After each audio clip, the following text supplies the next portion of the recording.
Okay, so um, just for anyone watching who sees a little skip there, we had a bathroom break pause, and so now Sarah's question kind of sets us up for some of our later questions. But before we get to those, Sarah, could you kind of reiterate your question so we can talk about that? Yeah, so that just like we've been talking about like things you can do to like get witched, there are also things that happen where at least people have a sensation that they have been unwitched, right? That they just lost it, right? And that I think comes in two kinds. There's a kind where like it's the sort of witch fire where your just fire is low, right? But there's another kind where like your witch blood, like that thing about you that made you that, has gone, right? It was taken from you, you lost it, you accidentally forswore it, like whatever. And I just sort of want to talk about like both how that works, but also like what to do about Well, I mean, so in pretty much every tradition I'm aware of, this is an example. In Conjure, you can steal someone's nature. it. Mm-hmm. In various kinds of witchcraft, you can steal someone's stars. You can do various things, which is why, boys and girls at home, do not give your natal chart to people that you don't know and trust, because that is a roadmap to all the things that someone could take from you. Now, that said, the mechanics behind how this is done are not easy.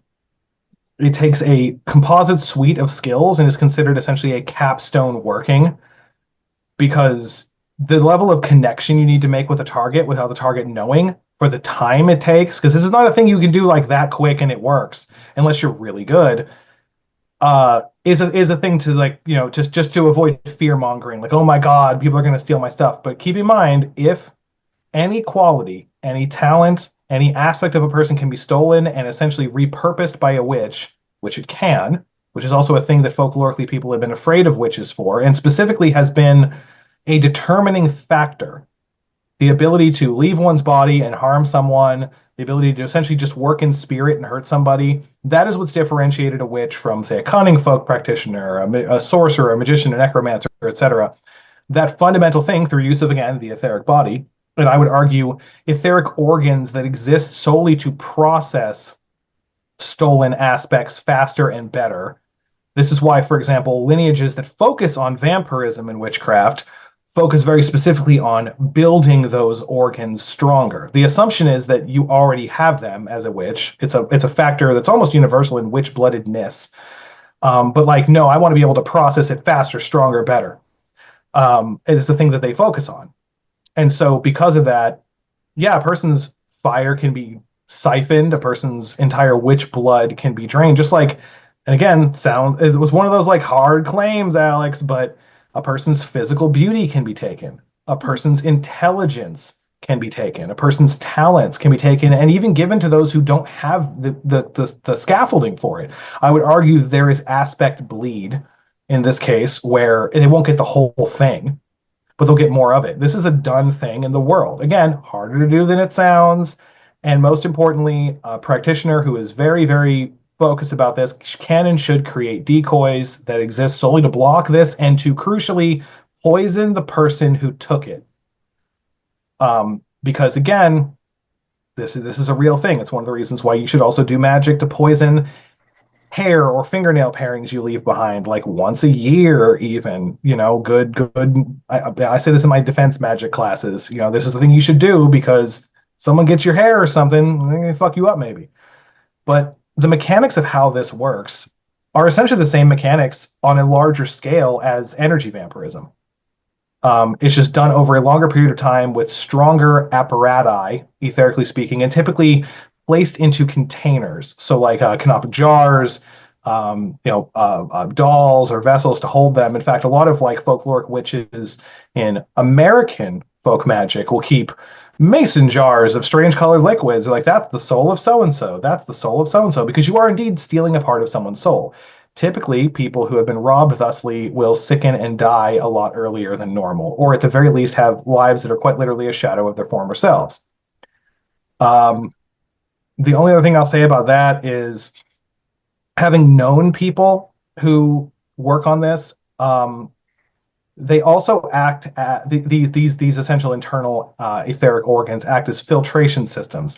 So typically when one listens to like a vampire community person who goes, I am super ethical and I only feed on abusers and bad people, and 3 years later they become the thing themselves. You are what you eat, right? So which is one of the reasons why a lot of witches who are unapologetic, and keeping in mind you need to be the kind of person, if you're going to do this regularly, a person out there is going to do this regularly, if you're going to truly take and take and take, you need to be the kind of person who's willing to do that. And most people in the developed world simply didn't grow up hard enough to do it. Like there's going to be that knee-jerk hesitation. Does it mean it doesn't exist at all? Not at all. But the people who do it are typically not going to be the people you come in contact with. And for the most part, stealing magic from another witch is considered remarkably dangerous because you may have to do a form of astral cannibalism on part of them, and they will fight you. And if you just like if you die in Ohio, you die in real life. If you die out there, you don't come back, or only part of you comes back. So And that's my explanation for that.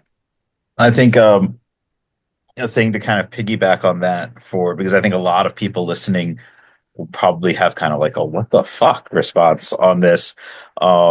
Because this is very much outside of the type of stuff that gets talked about in regular magic, or regular like published magic.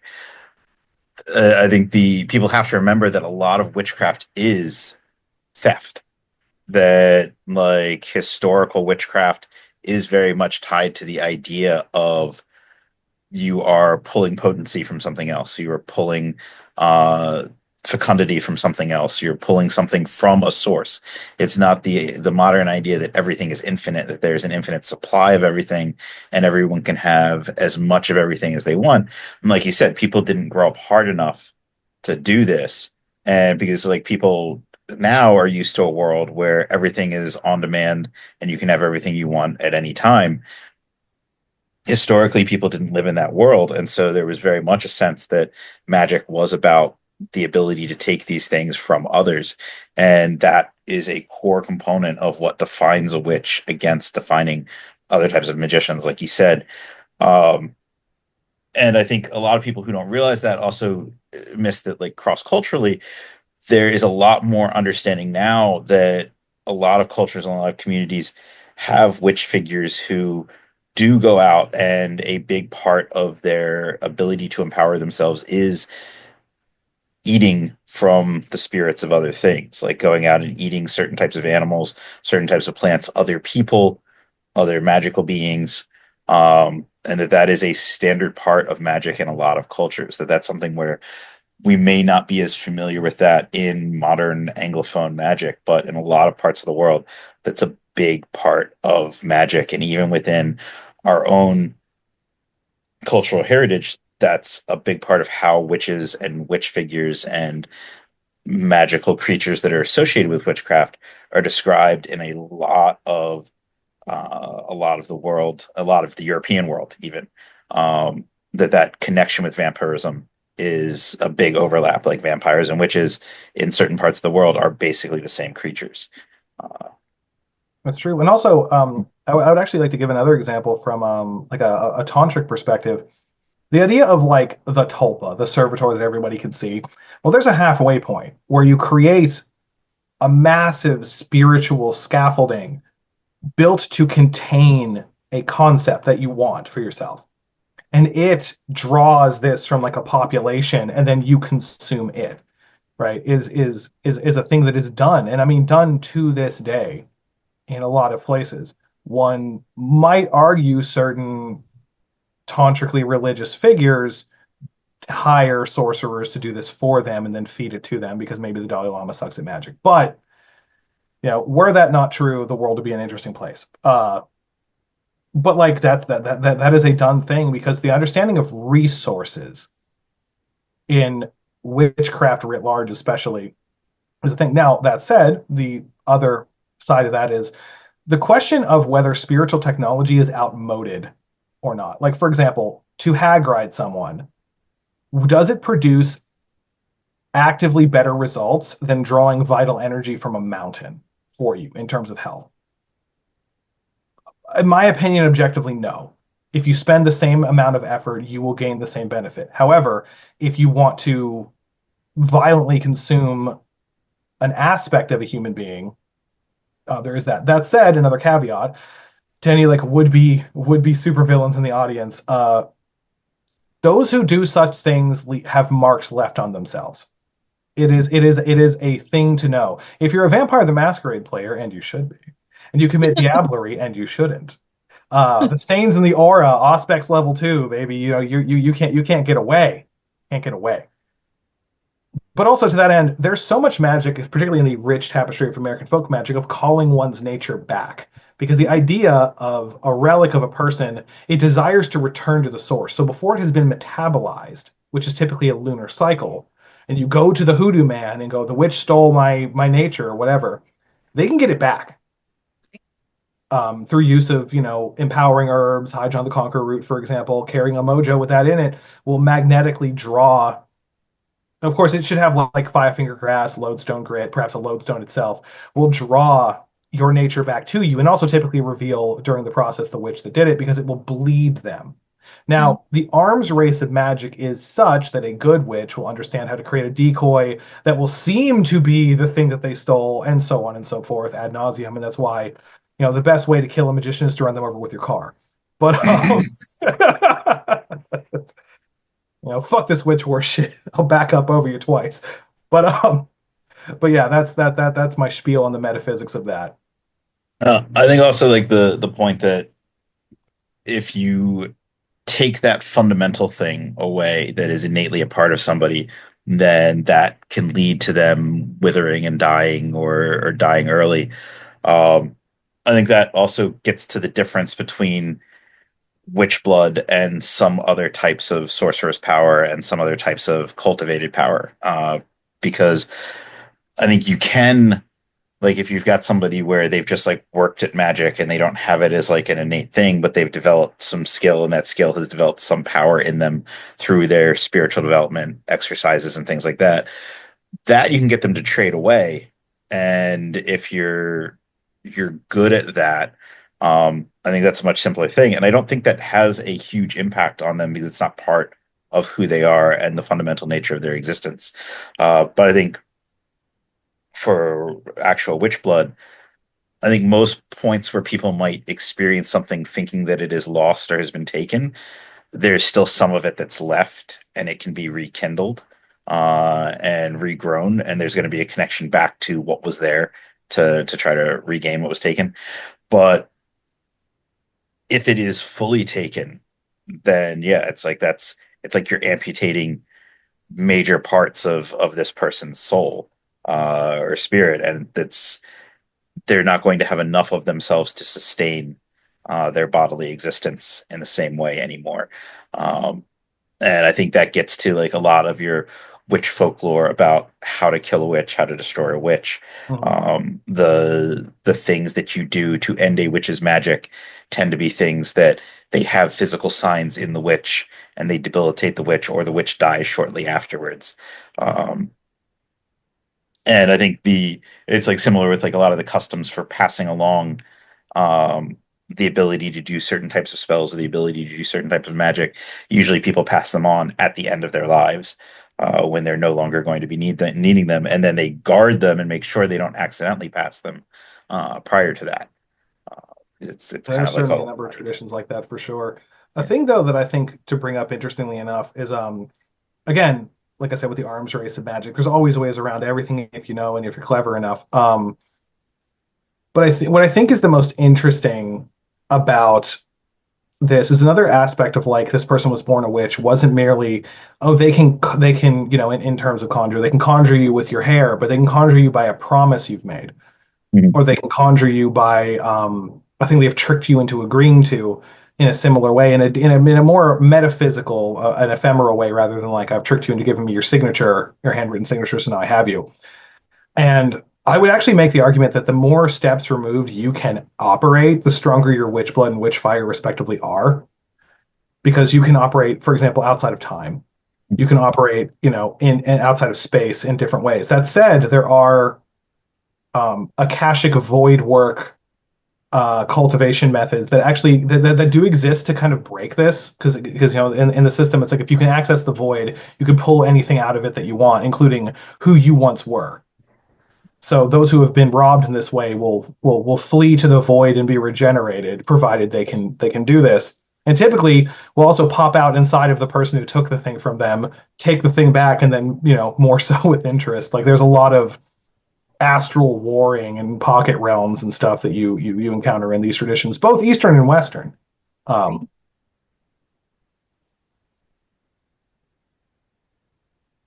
So the next part of the question was how someone recultivates or gets it back if they feel that it is diminished or feel that it has been taken. And I think those are two different I want to go conditions. back to the first part of the question because I feel like Okay. we only talked about the situation where you lose it because another magician took it. But I actually think there's like other ways that happens, right? Where oh, sure. like a spirit that's not a human magician, where I think a lot of people, like I have watched a lot of people put their magic in a box and bury it as far away from them as they can. Oh yeah, I mean, I think Those situations. So I'm not critiquing you. I just want to like no, clarify for the no. audience. Like there are a lot of other ways to lose it as Oh, well, absolutely. I mean, aside from even if you overclock yourself, you can burn out. there. Yeah, you can definitely overspend, and I assume you can overspend so much that your fire actually goes out. I mean, yeah, actually, yes, and even in functional terms, in terms of like the difference between, say, vital, astral, and mental energy, Mm-hmm. just using that as an example, if you really scrape the bottom and you spend your life force to say keep or maintain something, a thing you often see with like very elderly sorcerers or witches with like nubile young brides and shit, that they have to push so hard against what this person doesn't want, that the magic that they started with works less and less and less, and then they realize like, well, I have one resource that I can still use, Mm-hmm. and if you borrow against that, you will never win. But there are those who will, or those who like are going to die, like they're in a life threatening situation and they spend everything to survive.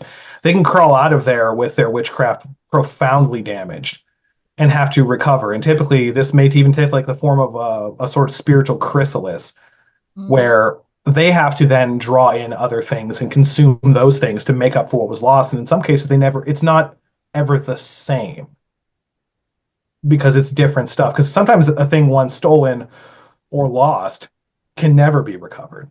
Right. Agreed. Yeah. I Especially think the case I see occasionally is like infertile people who magic their way into a kid Sure. and like they spent that magic and it's in that kid now and they can't get it back. Yeah, no, my mother was this way. Also, those kids are super fucking Demi, yeah. like, which is weird.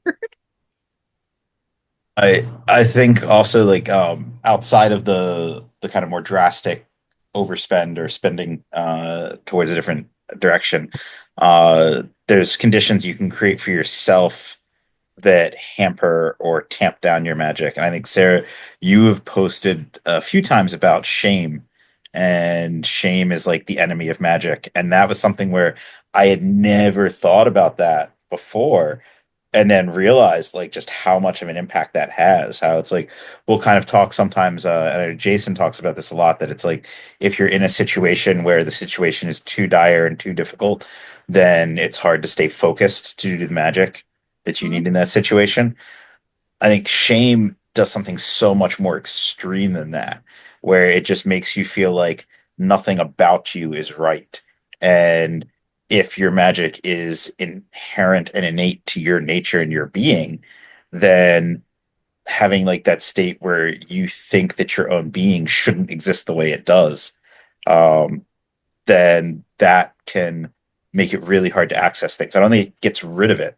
I think it just kind of blocks it out. But I think also like we do have to recognize that to some degree, people who are really deeply in like this condition of having this nature are a little more susceptible to uh, the kind of craft of crafting your existence through the story that you're telling with your life. In good, And also in bad ways. Like you can yes. poison yourself with a bad story really easily. Yeah. And so it's like you can create a lot of things by how you choose to tell that story and how you unfold the story, but you can also undo yourself. Um, and that can be really hard to, it's like you have to use the same process to undo it. But you're in a space where that process is a lot harder and you've got to really climb out of a hole that you've dug in order to do it. Also, you can get help climbing out. Like just FYI, everybody, you actually don't have to climb out of that hole all by yourself. You can get some help coming out of that. That's a thing that exists in the world. Like not all witches are terrible and are going to eat your soul. Some might actually be. Just be both. It's me both. Yes. I only eat the most delicious and exquisite of souls. The opposite of those vampires will only eat predators. No. Yeah. Um, yeah, no, but I think that was a really great question. One of the questions that we got asked that kind of ties to that um, was Ian Chambers had asked if we're familiar with the idea of uh, drawing of blood or drawing blood above the breath as a means of countering witchcraft, and how this idea might be an indication of blood beliefs related to witch power, uh, or connecting witch power to physical blood, and what thoughts we have on that subject. I have a question first. I don't quite understand what they mean by drawing blood above the breath. It is a custom that appears in some European cultures where you make a puncture or an incision above the eyes or above the nose on a witch to draw out some Oh of yeah, their yeah. blood. Yeah, and by drawing the blood, the power leaves them. Um, the and so like it's kind of an interesting idea because I think this has come up a couple times with people recently in terms of like, can that be weaponized into a way of stealing power? Like if you don't just make them bleed, but you collect the blood and consume it or use it ritually, if that would transfer power. Um, but I think it's an interesting idea because it definitely seems to reflect the idea that there was historically some physical connection to power that people believed, and that like with the idea that blood is sacred, blood is a connection to your life, it makes sense that they would see blood as something tied to that power. Whether or not it's the actual physical blood or something spirit natured that moves with the blood is like another question that would be a lot harder to unravel, and people probably had different beliefs over it. um, Obviously have not ever like held someone down and cut their face to take their witchcraft away. So I don't know how well that actually works. I mean, Apparently, presumably, if you could pull it off, but I mean, I don't know. I know of a spell where you take like a compact mirror, like one of those cheap ones, over someone who's sleeping, and you capture their breath on the mirror while not catching your own reflection in it, and you close it, and you're like, and I have your life now. I have your pneuma, your essence. So I'm sure it's the same thing. I haven't heard of this blood above the breath thing myself, but like, sure, yeah. I mean, if you're like, I'm going to take your witchcraft in the most physically aggressive way possible. Like, I certainly hope that witch doesn't know how to fight. Or yeah, like, like apparently like the reading some stories about it, the like people would sit like huddled, waiting and hiding for the suspected witch to like walk down the street so they could jump them and take their power. I And don't doubt like that for a second. That like that's just a thing that people do. But that's like, I mean, I guess that kind of goes back to the whole like, what kind of culture do you live in? Like what kind of area do you live in where like that might be a thing? I think that it's funny actually. A lot of traditionally trained witches I know from countries where like witchcraft is assumed to be a thing want nothing more than to move to the most secular country they can for the most rich, target rich environment they can possibly achieve, and also for the least amount of like grief of like, let's fuck the witch up. yeah. You move to like Scandinavia, it's like, yeah, no one believes in anything anyway. So, it's like, there you go. Yeah. The To go back to the blood part, look, I've never eaten somebody's magic by consuming their blood.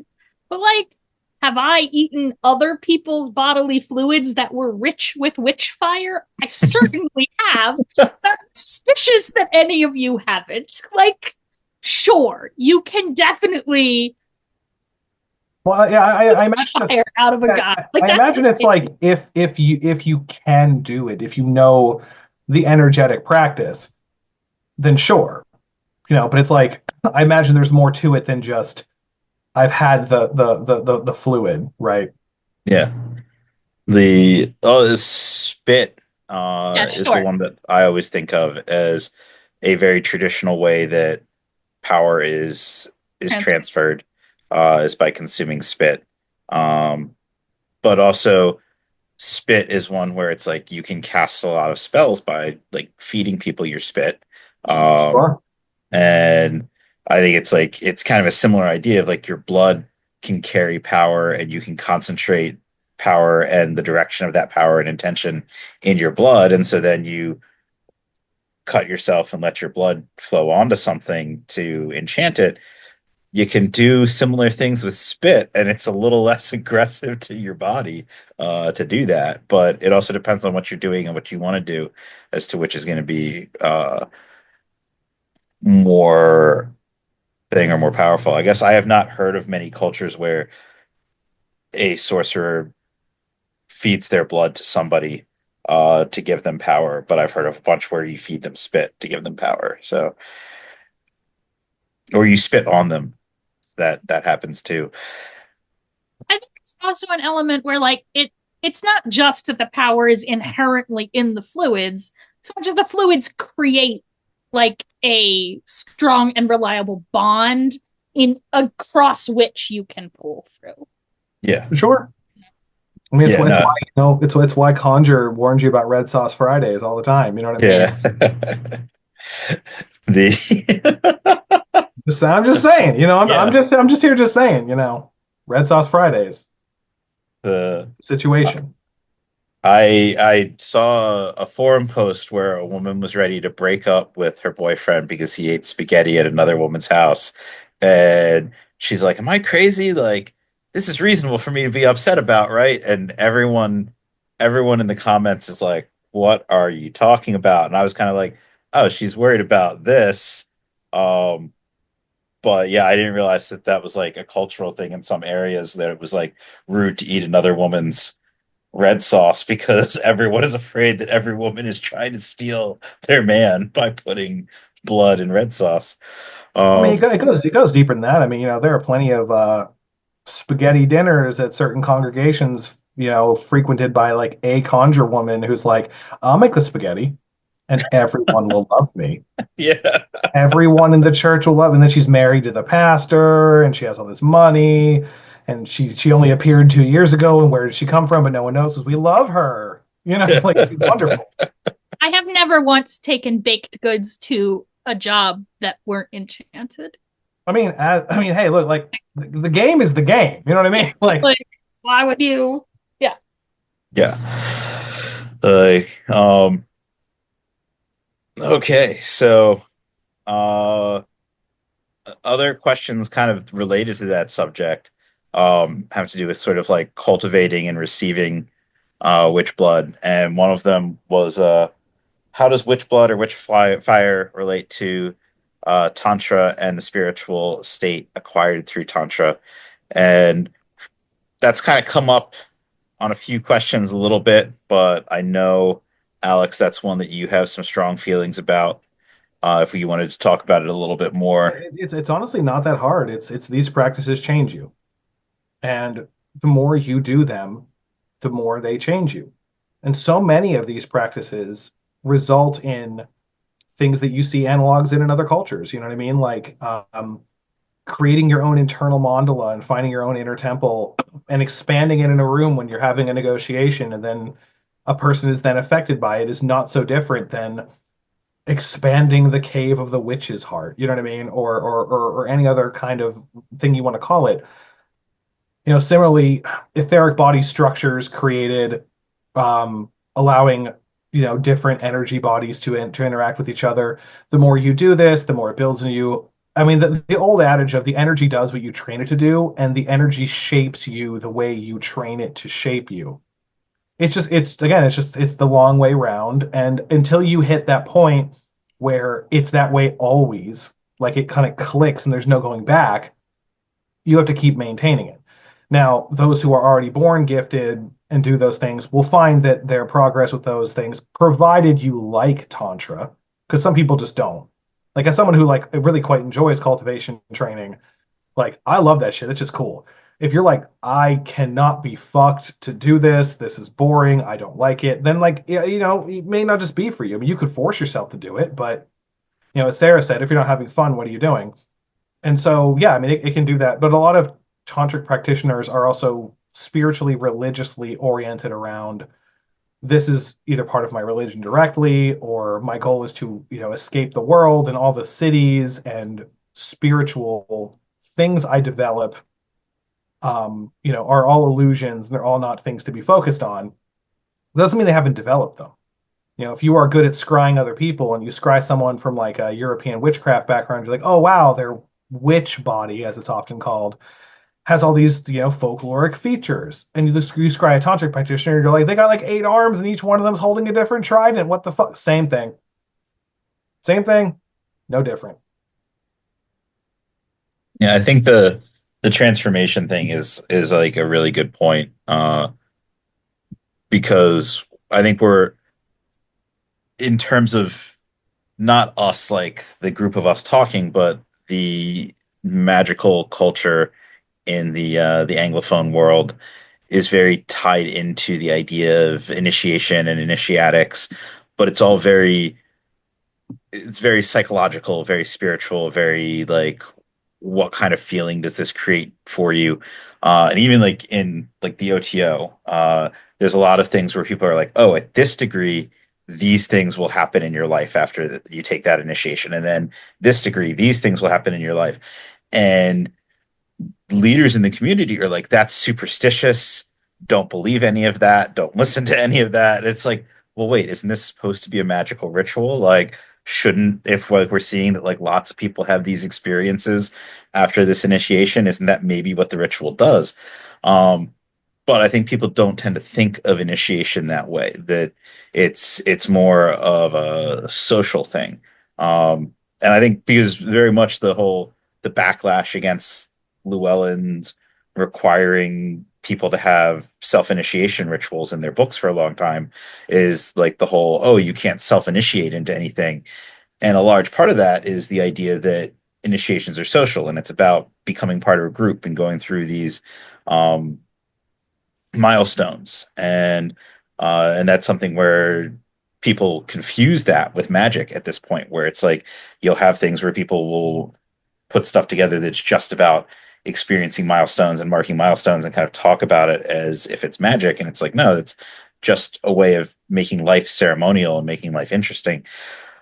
But when we're talking about transformation here, it's like, no, you're actually making a real change. It's like something transformative actually happens where you are fundamentally different as a result of these things. And there is actual magic that is happening upon you because you're doing these things.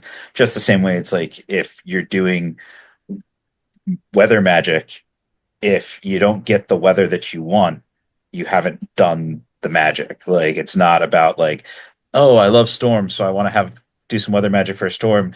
I feel the same way I feel on a stormy afternoon. It's like that doesn't matter. You didn't do magic. You failed. Um, it's like the same thing here. Like if you're like I'm trying to initiate myself to become a witch, it's like if you're like, great, I'm part of this club now and I feel these feelings and I feel these bonds with these other people, that is wonderful and that is beautiful. But unless your soul now has like a bunch of different pieces that allow you to do different magic differently, you didn't go through a transformation. You didn't change. And so that idea of like, okay, well, you can go through these systems where over time they change you as you work this, and the fact that it's like this change is work, this change is something that it fundamentally changes what your spirit body looks like, what it's capable of, what its abilities are.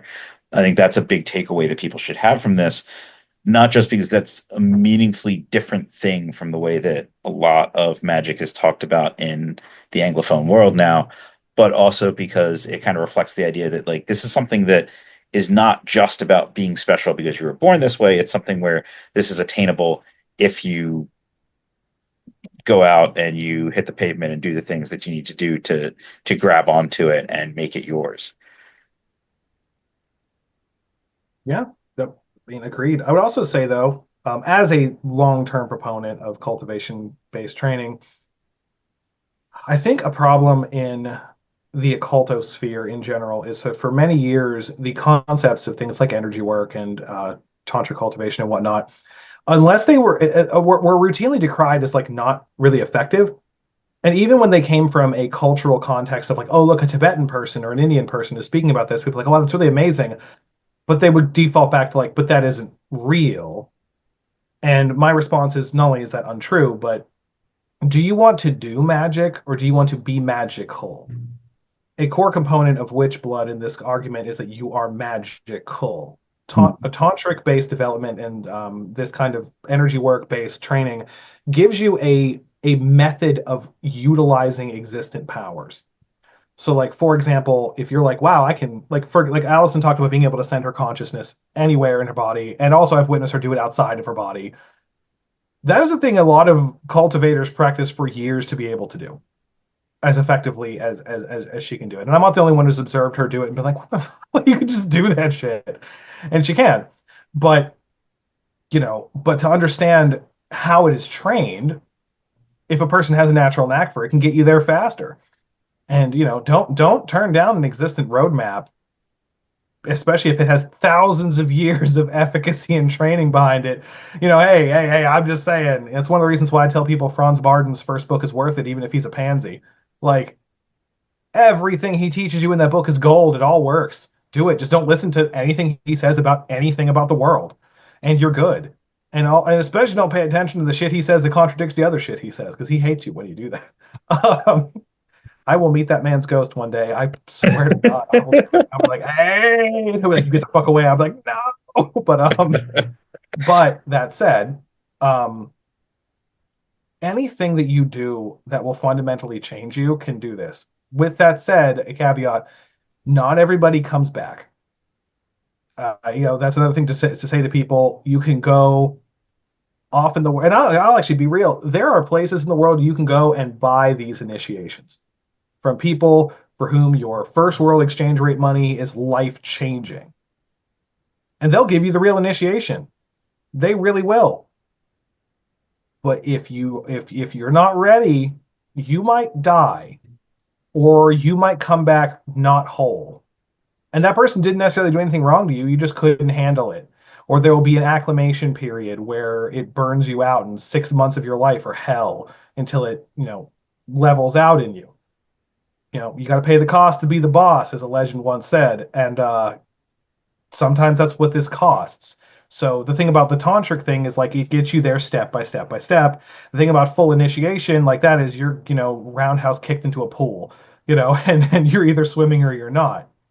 So do keep that in mind. That said, even self-initiation for witchcraft, if you read a bunch of folklore about, oh, these people did these things, you can. Having walked a couple of midnight crossroads in my life, I will tell you there is something there.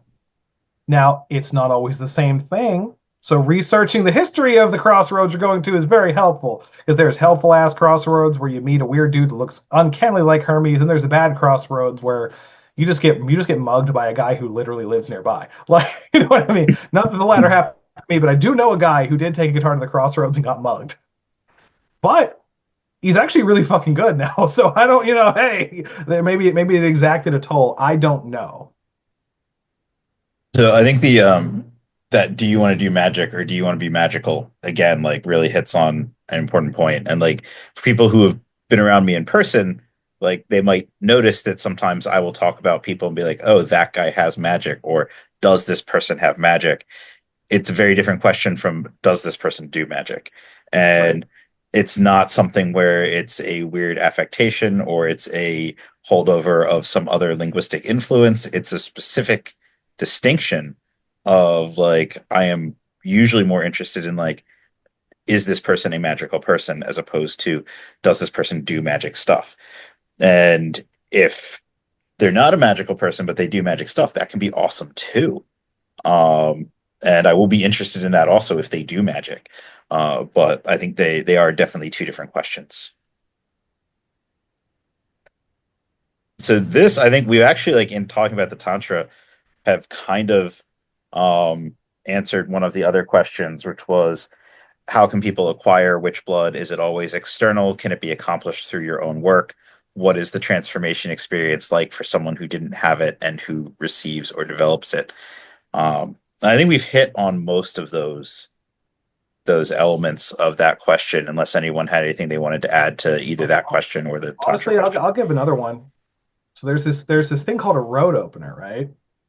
If you cast a road opener to meet someone who can give you witchcraft, you might just meet someone to give you. I mean, again, like I don't mean to be a super cavalier, but like it's always out there, and it's not as far as you think. But sometimes you're going to need to try several different things if you don't have it, or crucially, you want more of it.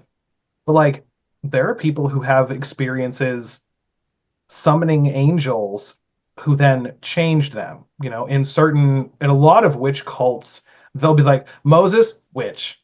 Like Yahweh, big desert dragon monster, gave him horns. He's a witch. Done. Like obviously a witch.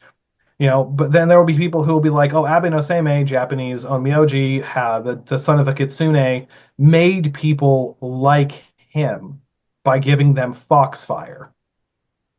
And the way it's described is very similar to the transmission of a lot of other things, where you basically load the person's skeletal structure with enough of the witch fire that it sticks and it patterns. And then, crucially, they can never get rid of it. This is also occasionally done as a curse to people. Like, oh, you want to be special? Fine. We'll make you real special. Um, so, like I said, these things are doable. You can go to spirits, you can go to the crossroads, you can summon things. Be careful about who you ask, because even if you, like, for example, you use Goetia, you summon the demon Gop, who can give you other people's familiars. He can give you a lot more than that, but it's still a demon, and he doesn't like you, and he may not be your friend. And even if you bind him to give you the thing, it doesn't necessarily mean he won't give you the worst version of it he can get away with giving you, to the letter of the law. So again, write your contracts carefully if you're going to go down that road. But there are so many ways you can become this. And I would argue that with enough time and enough exposure to enough magic, you may become this thing anyway in a small degree. And then from there, you can grow it more. Yeah, no, that's definitely something that I have also considered. Like I have frequently felt that a better consecration for a lot of your standard use magical tools is just to use them over and over and over again in magic rituals, rather than to do a specific consecration ritual on them to begin with. So that it's like they acquire that exposure over time. Um, and so I think that's the same thing for people, that it's like if part of it is like the idea that like having sex with a spirit once maybe will witch you, maybe won't. But if you have sex with a spirit a bunch of times, whether the intention of the spirit is to make you a witch or not, eventually, like, there's going to be some bleed over, where you are changed by that experience. And I there are think, also yeah, accounts of people. Can't speak for other people, but just sleeping with witches has that Yeah, I effect. was, I was going to say there, Like, there are accounts of that being a thing. you're There are right. also accounts of like being impregnated by a male witch makes you a witch, especially after you've carried the child to term. Like there's a lot of that. I'm not saying, go decide you're going to get pregnant and make a very specific life choice. I hate that I always have to caveat this shit, because I've been on enough podcasts now and I've said enough wild shit and I got enough wild DMs of people like, "Hey, I did that thing that you said not to do." And I'm like, "Bruh, cool. Tell me literally everything, because now I have to know." But like, why? Why? well, Like, now I'm just kind of wondering, like, if I'm just like, hey, if you want to get pregnant from a witch, come see me. If I'm going to get a bunch of weird DMs at that point, and whether or not I would enjoy the weird DMs, I don't like know. they I, could I be mean, good, they could be bad. I don't know. I don't know if you want to have like a BJ harem, and like maybe you do. Maybe you want to Genghis Khan that shit and have a bunch of little Yeah, little BJs. yeah. I don't know. I don't know. Maybe you do. Maybe you do. Couldn't be me. Having kids seems like a terrible idea, but you know, to each their own, I suppose. So, I guess before moving to the next question, the for those who are listening to this before September, if you are looking for an opportunity for an initiation to get witched, uh, there will be the Witching Hour retreat, which Sarah and I are involved in, which will have rituals for that purpose. So that is definitely something where people should check that out, and I can make sure to put links in uh, the description below as well. Um, People asked if there's a difference between having inborn witchfire versus receiving it from spirits or being initiated into it by people. And I think, Alex, you kind of got to the idea earlier that if you lose it and you're rebuilding it, then what you rebuild might not be the same as what you had beforehand. And I've mentioned several times that there's lots of different ways people can have this, and it won't always be the same thing or created the same way. And Sarah has mentioned several times that magic is a bunch of different things and not all the same thing. And somebody having magic doesn't necessarily mean it's all the same.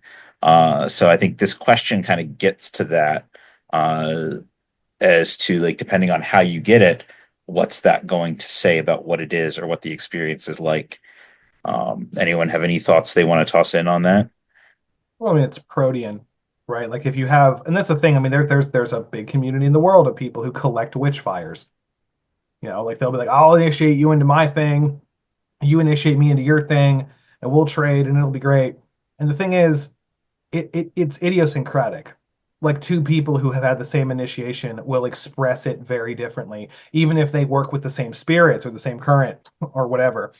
The inborn thing could be argued to be your base because obviously temporally speaking in this incarnation it is, and then from there it flavors with everything. But I actually think that in terms of like functionality, provided you learn how to use what you have, there is no real difference.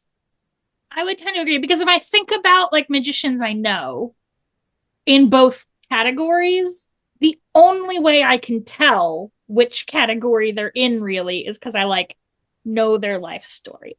The only thing I will say is that I think the only like maybe way in which there is a difference is I do think that like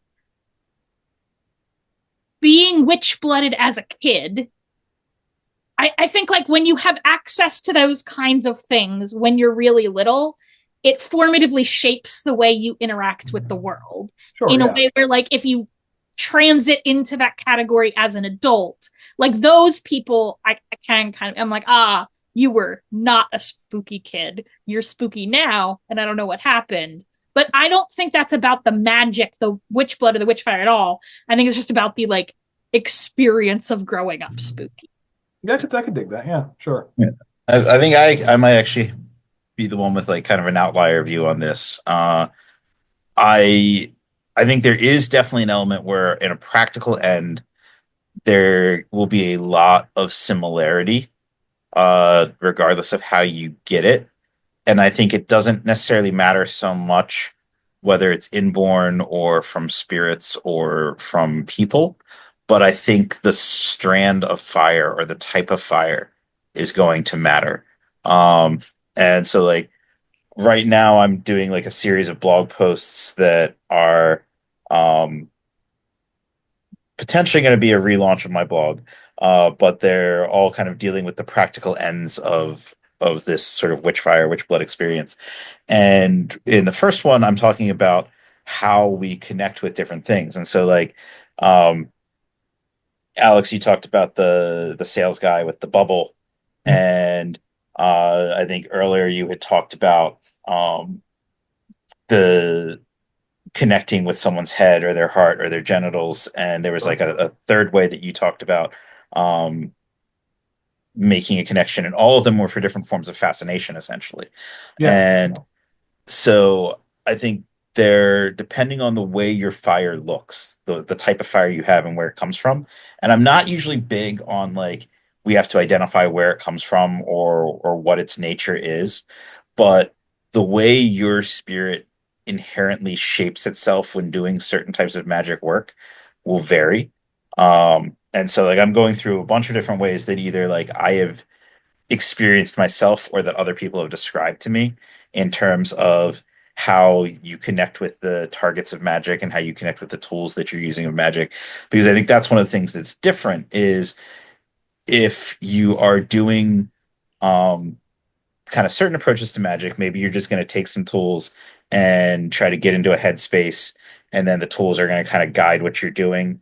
Then you might have other people where it's like you're going to take some tools and you're going to assume those tools have power and you can just kind of apply their power. And then you're going to have people who are going to conjure the tools and wake the tools up and talk with them about what work you're doing and then use them. But then you also will have people who will kind of pull the nature and essence of the tool into communion with themselves, as well as pulling the nature and essence of the person that is being ensorcelled into themselves. And everything works through the witch body at that point. But the shape of the witch body and the way those connections are built are very, very different. And it could be that it's like you're extending out pieces. It could be that you're opening up gateways in yourself and in them and then connecting those gateways. It could be that you are becoming massive and collecting all of it into yourself, or that you become like a sinkhole or a void that pulls everything in. And you might have several of those that are natural to you and innate to you. But the ones that are strongest for you, that work the best for you, or that are the most obvious to you, I think the ways that your fire causes you to shape yourself and causes you to interact with things will probably differ based on where the fire comes from.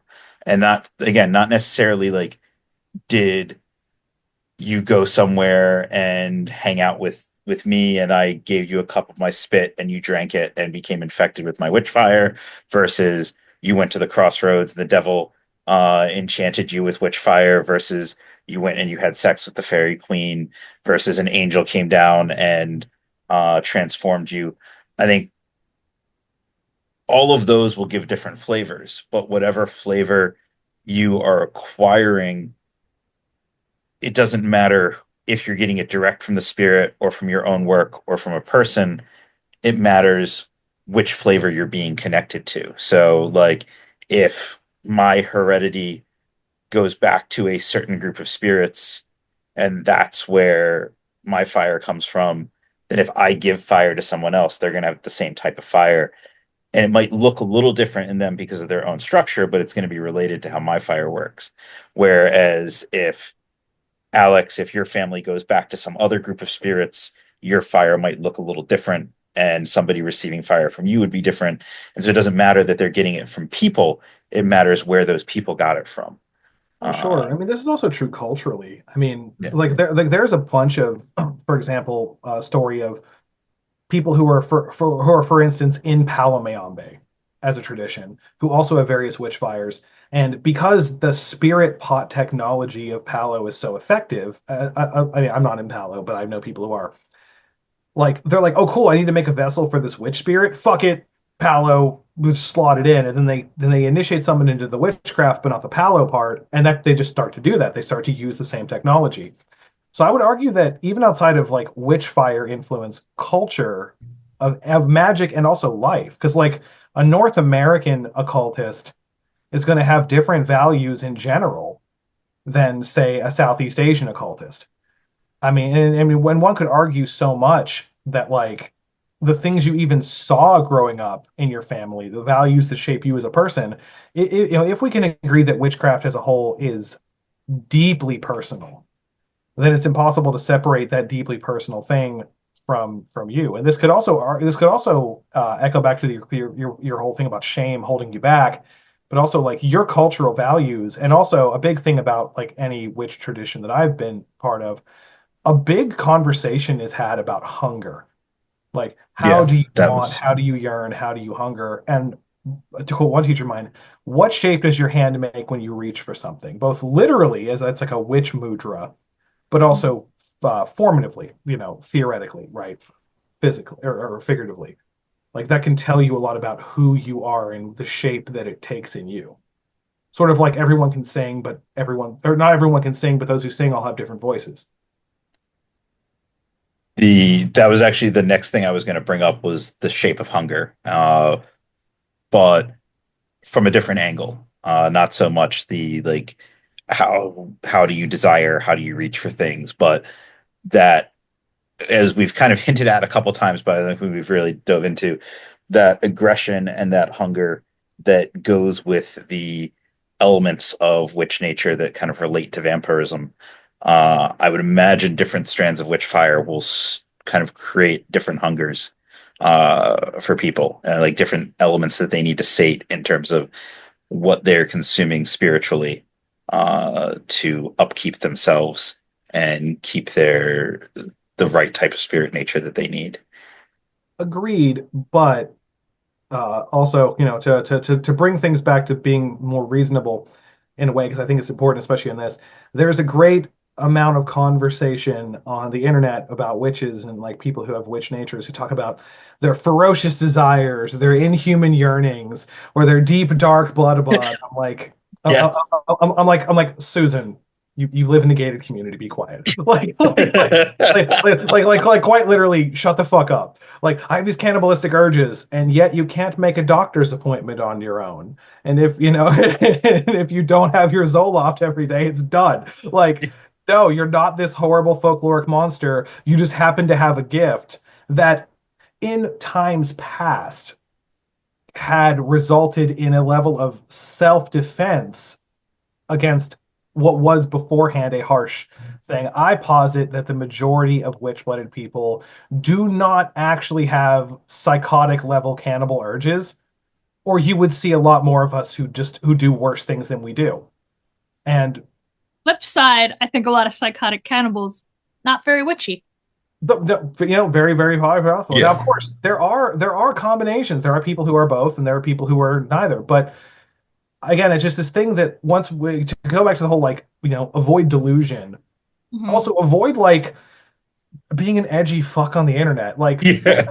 I said, as a guy whose first screen name was Demon Wing 13XX, which by the way, can we talk about how fucking legendary that was? I love being me, but the thing is, you don't necessarily want to be that as a grown ass adult, and I've seen too many who will sit there on discords aplenty and opine about how dark and sinister and da da da da they are. And if I were to think of 10, and I easily could, maybe one of them walked the walk, and she's the one you would think that did it the least. I think That's the thing. But like I said, you look at that, and it doesn't mean that you can't, because if you are witch blooded and your etheric body is shaped thus, you are in fact an ontological threat against anything that isn't, because you can do things with impunity that others cannot. I've said this for as long as I can remember. There's no police for magic. There are no great lords of karma that will stop you. Otherwise, 90% of my magic friends would be dead if even half of what like the Great White Brotherhood myth was true. It's simply not. That said, Like sad. Like every once in a while I see something, I'm like, Jesus, I wish there were wedge cops because no, but that's real. But the thing is, like, as I will often be the first one to say that, like, your magical favorites who write the books have more skeletons in their closet than you think. Um, I will also say that like the vast majority of us are people who are living in a fucking, especially in the Anglophone world, in remarkably comfortable times, all things considered. And you're not out there, because again, like a good example, having had a teacher who told me to hag ride a cow, one of the hardest things I've ever done is to hate that animal that did nothing wrong to me enough that I was able to do that. And not even terribly well. But like, if you're the kind of person who's like, I have these dark urges, da, da, da, da, I'm like, all right, fine. Like, what's your body count, homie? Like, what you got? Oh, nothing? Oh, you don't actually do anything but sit there and act tough on the internet? Like, again, I'm thinking about several specific people I know, Oh yeah, no, a number I of can whom see still like that. live with their parents, but like, it's Jesus Christ, it gets me, and I will not miss an opportunity to be like, even if you are the thing, you ain't that cool. Like we all go to the goddamn grocery store. Shut up. So I feel like I have to like distinguish myself from these edgelord types because am very not edgelordy at all. Like, but yes, no, I did not. I'm personally like the idea of physical cannibalism grosses me the hell out. Like, I was a small child when Jeffrey Dahmer got caught and overheard the news broadcast of it while I was like trying to sleep in the next room. And that was like a formative moment of nope, never about this.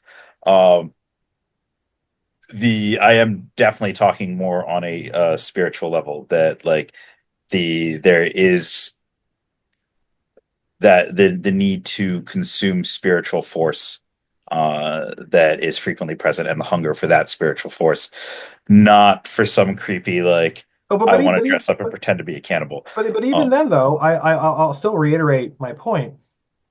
So not every kind of witch experiences the energy bleed that requires vampirism to be a habit. In fact, I would argue most of us don't, even though all of us have the capacity to do that. I would argue any sentient being has the capacity to some level for energy vampirism. That said, mhm. the people I'm talking about will talk a big game about their like cannibalistic urges, but they'll also say like, oh, I go wild hunting and I harm people and I do whatever, which is a real thing that really happens. But I'm like, well, I don't know. I went to the wild hunt and ain't nobody knew you. So I mean, like, but at the same time, you go there and like you won't find great tales of my valor told either. You may have Mhm. people who go, yeah, yeah, he did it once or twice, but like, you know what sucks? Coming back and having bruises and wounds on your body and realizing that some people leave and don't come back. Because again, die in Ohio, die in real life. Die in the spirit world, die in real life. So like the people who talk a big game, I'm like, I just don't buy it because again, like, Discord logs how long you've been playing that video game, and like for the last 15 hours, you certainly haven't been fucking hag riding anybody. You've been playing Minecraft, my guy. Like, I'm just saying. Yeah, no, I definitely I have an idea of who some of the people you're referencing are, and I definitely have had some of those same thoughts and feelings about that uber edginess that some people try to convey and cultivate as an image. And I think in my experience, a lot of times people who they need to rely on that kind of image are the people who are sort of most afraid of anything that goes with that image and are trying to grab onto a way to control it and make it look like a thing that they are.